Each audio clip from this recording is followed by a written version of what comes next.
Hi, I'm Amit Sengupta, and this is a video on geography brought to you by Edupedia World. In this video, we are going to read about resources.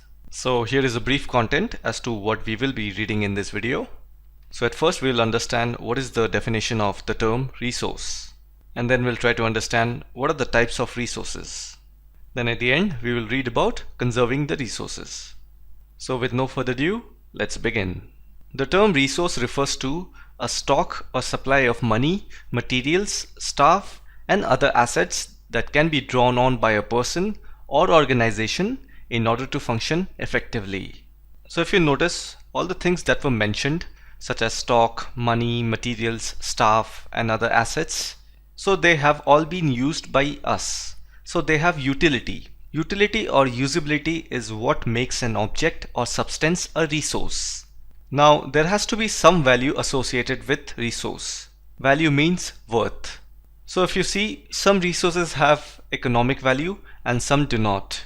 For example, metals may have an economic value, a beautiful landscape may not.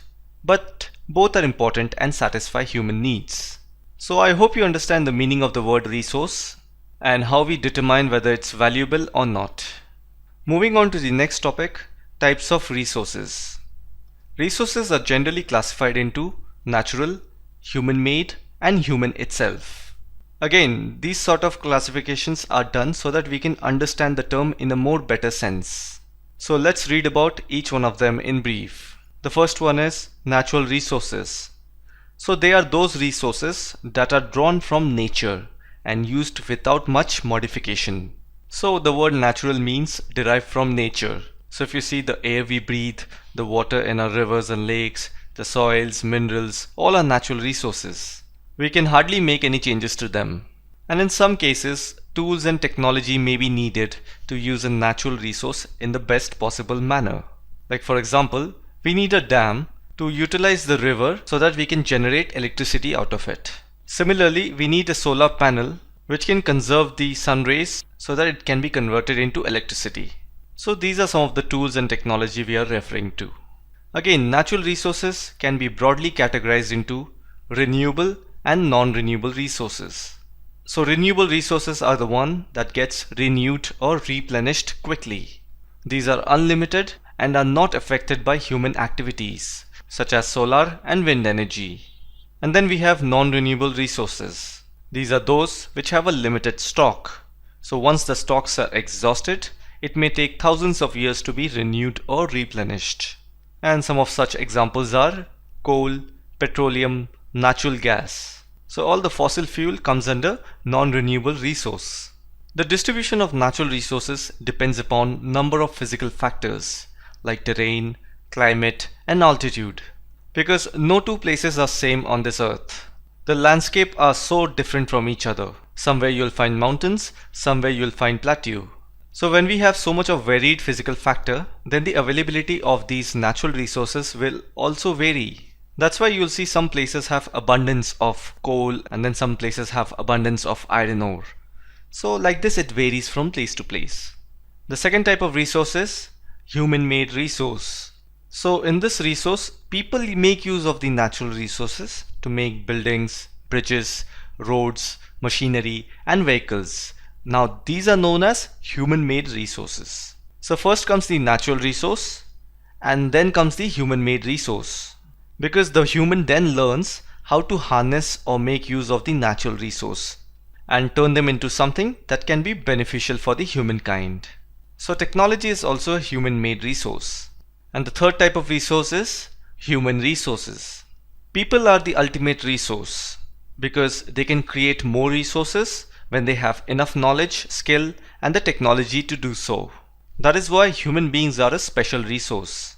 Now in order to make human a valuable resource, education and health comes into factor. Now if we improve the quality of people's skill and health, then they are able to create more resources. Now that ultimately is known as human resource development. So always remember, education and health plays an important role in turning a human into a valuable resource. Because you can become whatever you want to only if you are healthy and if you have the right skill or knowledge. And only if you have all of this, then you can go on to create things that can be beneficial for the other human beings. So that's how human resource development comes into existence.